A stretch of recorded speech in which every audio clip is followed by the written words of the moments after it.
लोग कहते हैं डीके को तोड़कर आप लोग लाना चाहते हैं बीजेपी के साथ। अब भारतीय जनता पार्टी कर्नाटक में बहुत मजबूत हो चुकी है। हम तो इंतजार कर रहे हैं कि 2028 कैसे आएगा। वहाँ उनका एक राज्यसभा का सदस्य चुना जाता है और उनकी विधानसभा में पाकिस्तान जिंदाबाद के नारे लगते हैं। अगली बार राजस्थान रिपीट कर पाएंगे, कर्नाटक में सरकार बना पाएंगे? देखिए, कर्नाटक तो हमारी सरकार बन चुकी है।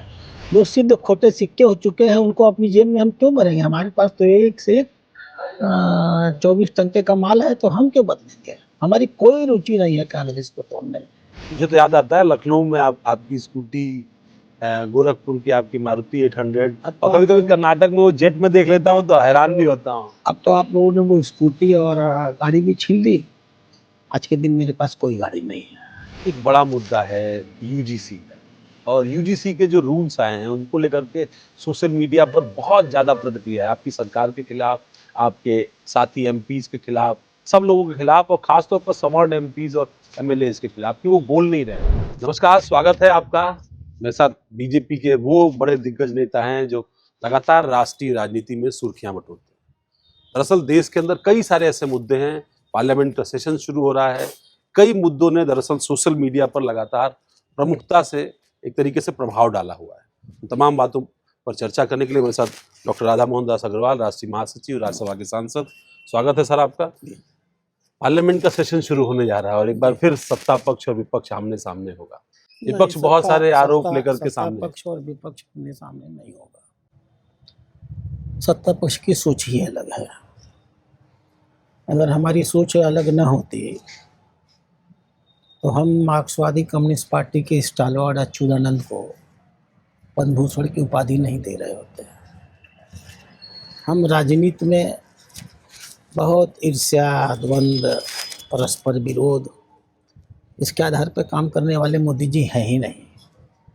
वो बड़े दिल से काम करते हैं और विरोध को बड़ा सकारात्मक रूप से स्वीकार करते हैं। वो तो चाहते हैं कि सदन में बहस हो। उनका हम लोग को डायरेक्शन रहता है, स्टैंडिंग डायरेक्शन, कि विपक्ष के लोगों को साथ में लेकर के चलिए, उनकी बातों को सुनिए, जो बातें सही हों उसको अपने कार्य पद्धति में ले लीजिए, अपने निर्णयों में ले लीजिए। तो वो लोकतंत्र को लोकतंत्र की तरह चलाना चाहते हैं।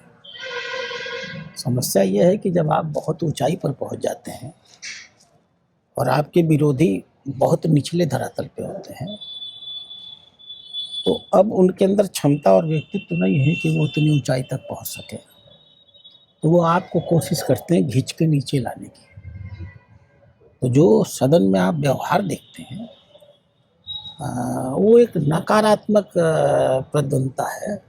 उससे कांग्रेस पार्टी को भी कोई गेन नहीं होने वाला है लॉन्ग टर्म में। रोज एक नए मुद्दे तराश लेना, उसके मुद्दे पे सदन न चलने देना, ऐसे मुद्दों को लेके खड़े हो जाना जिसका जीवन के आम जीवन से कोई लेना देना नहीं है, जिसकी समाज में कोई स्वीकार्यता नहीं है, लेकिन बवाल करके अखबार और चैनल के बीच में आकर के एक फेस स्थापित कर देना।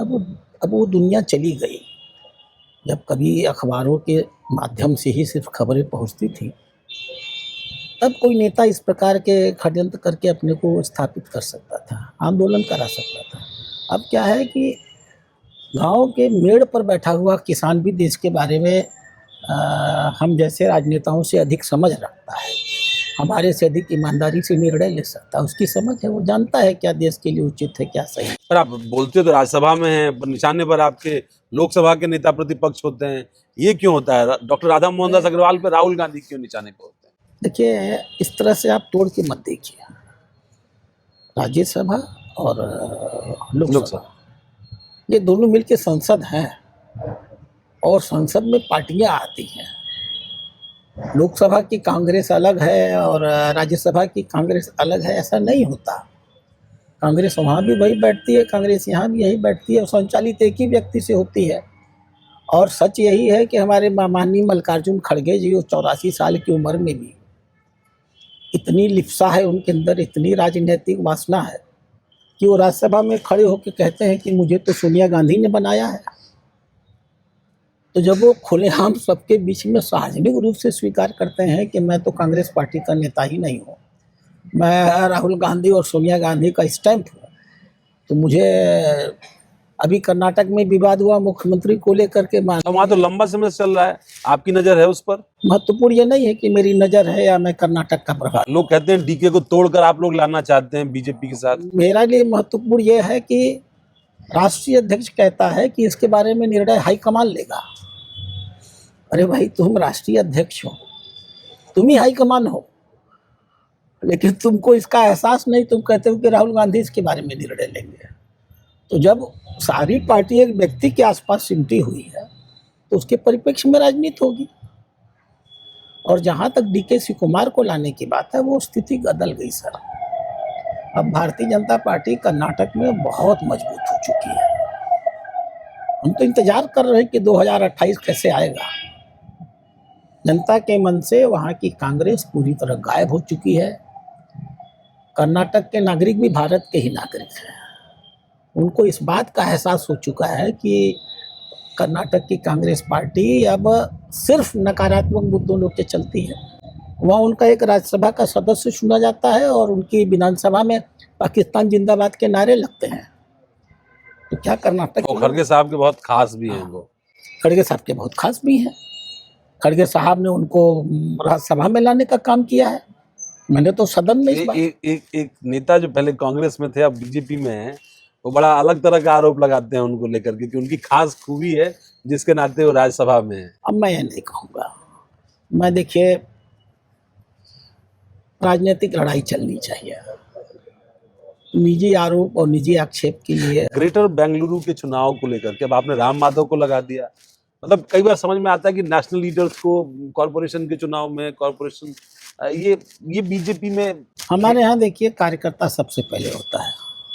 आप अगर कार्यकर्ता हैं तो नेशनल लीडर हैं, और कार्यकर्ता बुद्ध नहीं है तो आप कागज पर नेशनल लीडर रह जाएंगे। इसका कोई महत्व नहीं कि कौन कहाँ लगाया जाएगा। हमारे राष्ट्रीय महामंत्री हैं विनोद तावड़े जी, उनको केरल भेज दिया गया है। तो जहाँ जिसका जैसा स्थान है वैसे काम मिलता है। अगली बार राजस्थान रिपीट कर पाएंगे, कर्नाटक में सरकार बना पाएंगे? देखिए, कर्नाटक तो हमारी सरकार बन चुकी है। आने वाले 1-2 सालों में अगर हमने कोई गलती नहीं की तो ये इतनी गलतियां कर रहे हैं कांग्रेस के लोग, इतनी और इसीलिए तो लोग कहते हैं कि वो तो नेतृत्व की छटपटाहट है, इसलिए आप तोड़ सकते हैं पार्टी। वहां पर पहले भी टूटी है, वहां पे हमें तोड़ने की जरूरत क्या है? टूटे हुए लोगों को हम क्यों तोड़ेंगे? जो सिद्ध खोटे सिक्के हो चुके हैं उनको अपनी जेब में हम क्यों भरेंगे? हमारे पास तो एक से एक 24 टंके का माल है, तो हम क्यों बदलेंगे? हमारी कोई रुचि नहीं है कांग्रेस को तोड़ने में। वो लड़ते रहें बकते रहें, लेकिन 28 तक चलें। हम तो चाहते हैं वो 28 तक चलें। जो उनकी रही सही भी आज भी थोड़ी बहुत भी लोकप्रियता होगी जात के आधार पर, वो भी खत्म हो जाएगी। एक स्टेट है राजस्थान आपके प्रभार में, वहां भी बार बार होता है मुख्यमंत्री बदल जाएगा, मंत्रिमंडल विस्तार होगा, ये सब बार बार अटकलें चलती रहती है। मैंने मुख्यमंत्री बदलने को लेकर कोई अटकल कभी सुनी नहीं है।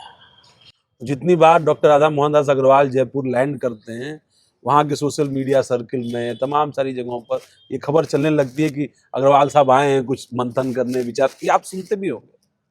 अब देखिए, मैं किसी के सोचने को तो रोक नहीं सकता। अब किसी की इच्छा अगर है कि मुख्यमंत्री बदल जाए तो मैं वो सपना देखा करें, मुंगेरी लाल के हसीन सपने। हमारी पार्टी में इस तरह से अदला बदली का काम नहीं होता है। हम एक सुविचारित पार्टी है, और हम किसी को अगर पद पर बैठाते हैं तो पूरा मौका देते हैं कि वो अपने व्यक्तित्व का विकास कर ले, समय के साथ साथ राजस्थान को अच्छी जगह पर ले जाए। तो मैं ऐसी कल्पना आज के दिन तो नहीं देखता हूँ। कुछ बाई इलेक्शन गड़बड़ हुए, लोग कह रहे हैं उसका आफ्टर इफेक्ट हो सकता है। बाई इलेक्शन हम 7 में से 5 सीटें जीते थे, और 1 सीट हम 250 वोट से हारे थे। ये जो लेटेस्ट हुआ है अंता जो सीट हुई है, अंता में तो हम 2 ही बार इसके पहले जीते ही थे। इसमें हार कोई बहुत बड़ा मुद्दा भी नहीं है। और दूसरी चीज़, कांग्रेस ने जिस प्रकार से वो चुनाव जीता है और धन बल का जैसा दुरुपयोग किया है, सब जानते हैं। कांग्रेस के प्रत्याशी को वहाँ 6 महीने से वो इसी काम पे लगे हुए थे। आपको उत्तर प्रदेश लेकर के आता हूँ। उत्तर प्रदेश में अब 2027 में चुनाव है और आपकी पार्टी ने एक नया संगठन का मुखिया यहाँ चुना है। पंकज चौधरी 7 बार के राज्यसभा सांसद आपके, तो साथी रहे होंगे यहाँ संगठन में लगातार। जी अब वो प्रदेश अध्यक्ष, क्या बदल जाएगा बीजेपी में नए प्रदेश अध्यक्ष के आने से? देखिए, 24 का चुनाव अभी पिछले अध्यक्ष के राजनीतिक समय रूप हारे। से जो सच है मैं आपको बता दूं। हम लोग जहाँ का दायित्व पाते हैं वहाँ के बारे में चिंतन करते हैं। आप मुझसे कर्नाटक के बारे में कुछ भी पूछिएगा, राजस्थान के बारे में कुछ भी पूछिएगा, देश के बारे में कुछ भी पूछिएगा। अब हम लोग जिन प्रांतों में हम लोग का दायित्व नहीं होता है, उन प्रांतों की राजनीति में बहुत गहराई से संबंध नहीं रखते हैं। और जहाँ तक बदलने का सवाल है, मुझे पूरा विश्वास है कि आने वाले समय में हमारे मुख्यमंत्री माननीय योगी जी और हमारे नवनियुक्त प्रदेश अध्यक्ष माननीय पंकज चौधरी जी, ये दोनों इतनी मजबूत जोड़ी बनेगी और इतने एकाग्रता के साथ मिल करके ये लोग काम करेंगे कि हम पहले से अधिक सीट पा करके चुनाव जीतेंगे। मैं इसके लिए आपको गारंटी दे सकता हूँ। प्रयागराज में, मणिकर्णिका में जो विवाद धार्मिक हुए, शंकराचार्य का जो विवाद चल रहा है, डिप्टी सीएम कुछ कहते हैं, कोई कुछ और अरे कहता देखिए, है, उत्तर अफसर प्रदेश कुछ और करते हैं। उत्तर प्रदेश 26 करोड़ लोगों का प्रांत है। अगर ये एक देश होता तो शायद दुनिया का 5वां या 6वां सबसे बड़ा देश होता आज के दिन। तो जहाँ इतनी बड़ी जनसंख्या है और इतने सारे लोग हैं, 403 विधानसभाएं हैं, वहाँ थोड़ी मोटी घटनाएं होती रहती हैं। सत्ता में बैठे जो लोग हैं, हम लोगों को विश्वास है संगठन और सत्ता मिलकर के इन समस्याओं का समाधान खींच लेगी। एक बड़ा मुद्दा है यूजीसी का, और यूजीसी के जो रूल्स आए हैं उनको लेकर के सोशल मीडिया पर बहुत ज़्यादा प्रतिक्रिया है, आपकी सरकार के खिलाफ, आपके साथी एमपीज के खिलाफ, सब लोगों के खिलाफ, और खासतौर पर सवर्ण एमपीज और एमएलएज के खिलाफ कि वो बोल नहीं रहे। देखिए, जब एक सरकार निर्णय लेती है तो बहुत बार ऐसा होता है कि जब हम कोई निर्णय ले लेते हैं और जन भावनाएं कुछ हमारे सामने आती हैं, तो हम एक परिपक्व राजनीतिक दल है। समय के साथ और परिस्थितियों के साथ हमको मेल करना आता है। आप जो कुछ भी कह रहे हैं, मुझे विश्वास है कि हमारा जो राष्ट्रीय नेतृत्व है, एक्चुअली ये जब निर्णय लिया गया तो मैं गोरखपुर आ चुका था। इस नाते में प्रत्यक्ष रूप से पार्टी में क्या इस बात को लेकर बहस चल रही है मेरे भी जानकारी में नहीं है। वो लोग जन भावनाओं को जानते हैं। लेकिन जो ये मुद्दा है और जिसको लेकर के इस आशंका जाहिर की जा रही है कि कल को जो सवर्ण बच्चे हैं, स्टूडेंट्स हैं, उनको अब स्कूल कॉलेज में जाना मुश्किल हो जाएगा, जो कर्मचारी हैं उनके लिए मुश्किलें खड़ी हो जाएंगी, मैंने तो आपसे ये कहा चिंता ना, है। हमारा राजनीतिक नेतृत्व बहुत परिपक्व है। उनके पास हर परिस्थिति की, हर सूचना की सब उनके पास पहुंच होती है। और बहुत से आक्रोश तात्कालिक होते हैं, बहुत से आक्रोश जमीनी भी होते हैं। हमारे नेतृत्व के पास एक निरक्षीर विवेक है और वो एक हंस वृत्ति से दूध और पानी में अंतर कर लेते हैं। तो धैर्य रखिए। 5 बार विधायक रहे आप, भारतीय जनता पार्टी हमेशा राष्ट्र के हित में ही समय 5 बार विधायक रहे आप राज्यसभा के सांसद हैं। जी।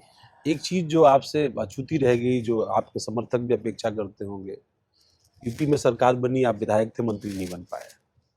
अब जब राज्यसभा के सांसद हैं तो क्या भविष्य में गोरखपुर आपके जो समर्थक हैं, या चूंकि राज्यसभा में तो पूरे प्रदेश के लिए हिसाब से हैं, क्या केंद्रीय मंत्रिमंडल में या किसी जगह हम लोग आपकी भूमिका देख सकते हैं? आज से 3 साल पहले मैं एक सामान्य विधायक था। विधायक का भी टिकट काट दिया गया था। इसी गोरखपुर शहर में था। हमारे यहाँ किसी टिकट कटता उठता नहीं है। किसी भी कार्यकर्ता को कभी भी किसी भी जगह जाकर काम करने के लिए निर्देशित किया जा सकता है। और अगर हम कार्यकर्ता हैं, संगठन के विचारों से सहमत हैं, तो हम उसको बहुत स्वाभाविक रूप से उल्लास के साथ स्वीकार करते हैं। मेरा टिकट यहाँ से काट दिया गया तो मुझे राज्यसभा पहुँचा दिया गया। देश की अदालत में काम करता हूँ, राष्ट्रीय महामंत्री हूँ। इस नाते पार्टी हमारी किसी भी कार्यकर्ता को खोती नहीं है। समय स्थान आने पर उसको उसके हिसाब से स्थापित करती रहती है और मैं पूरी तरह संतुष्ट हूँ। बहुत काम कर रहा हूँ। कभी कभी हमारा शीर्ष नेतृत्व पूछता है मुझसे कि आप खुश हैं ना, तो मैं कहता हूँ कि सर इतना काम है कि फुर्सत ही नहीं मिलता कि आपसे मिल भी पाऊँ। मुझे तो याद आता है लखनऊ में आपकी स्कूटी, गोरखपुर की आपकी मारुति 800, अब तो और कभी आप कभी लोगों ने कर्नाटक में वो जेट में देख लेता हूँ तो हैरान भी होता हूँ। अब तो आप लोगों ने वो स्कूटी और गाड़ी भी छीन ली। आज के दिन मेरे पास कोई गाड़ी नहीं है। मैं दिल्ली के अंदर यहाँ जाऊँगा अपने कार्यकर्ताओं की गाड़ी पे चढ़ के जाऊँगा। दिल्ली के अंदर मैं पार्टी के काम से जानता हूँ तो पार्टी की गाड़ी मिलती है, और पार्लियामेंट जाता हूँ तो पार्लियामेंट की गाड़ी मिलती है, और कहीं मैं जाता ही नहीं हूँ। मुझे महसूस ही नहीं होता कि मुझे कहीं जाना भी है और कोई समस्या भी है। इसलिए ये कोई बहुत बड़े विषय नहीं है हमारे लिए। बहुत बहुत धन्यवाद डॉक्टर साहब, इस चर्चा में आप जुड़े आज के दिन, और खास तौर पर यूजीसी के मुद्दे पर आपने बोला जहां पर सामान्यतः लोग प्रतिक्रिया अभी नहीं दे रहे हैं। और ये थे डॉक्टर राधा मोहन दास अग्रवाल, राज्यसभा के सांसद और राष्ट्रीय महासचिव, जिनसे हमने बात की, और तमाम सारे उन मुद्दों पर जो इस वक्त समसामयिक हैं, और तमाम सारी चीज़ें सामने आई हमारे। आपको क्या लगा इस पर, किस तरह की प्रतिक्रिया है आपकी, जरूर जाहिर करिएगा। आपकी प्रतिक्रिया का हमें इंतजार रहेगा। बहुत बहुत धन्यवाद, नमस्कार।